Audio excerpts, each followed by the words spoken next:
Candidate বেচারার জীবনে ইসলামের নামগন্ধ কিচ্ছু নাই, কিন্তু পোস্টারে বিসমিল্লাহটা লম্বা করে লিখতে হবে অথবা আল্লাহর নামটা লম্বা করে লিখতে হবে, যাতে করে সবাই জানে যে আমি খুব ধর্মভীরু মানুষ।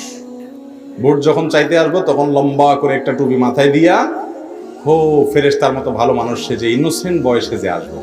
আমি যে ডাকাত, টিনচোর, গমচোর 2 নম্বর সেটা লুকায় রেখে এরকম আসতে হবে।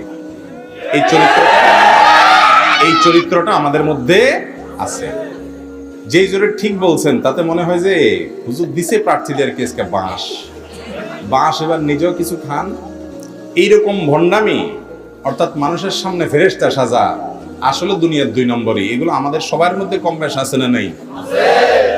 এই কপটতা ইমানদারের চরিত্র না, এই 2 নম্বরই ইমানদারের চরিত্র।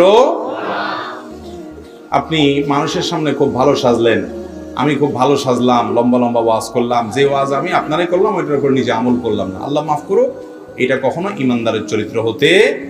অতএব এই রোগটা শুধু ওই বেচারা প্রার্থীদের মধ্যে আছে না ভোটারদের মধ্যেও আছে? তাহলে এত দূরে ঠিক বলার তো কারণ নাই। ঠিক তো নিজেদের বিরুদ্ধেও আসে, তাই না?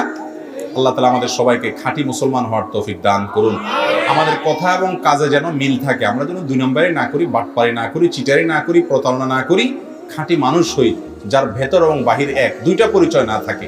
এই 2টা রূপের কারণেই পোস্টারে দেখেন যে বিসমিল্লাহির রহমানির রহিম লম্বা করে লেখা, অথচ ওই ক্যান্ডিডেটই তার প্রচারণার জন্য বহুত ইজি বাইক ভাড়া করে সেখানে সামনে একটা পিছনে একটা মাইক লাগায় এলাকাবাসীকে চাইলেও গান শোনায়, না চাইলেও গান শোনায়।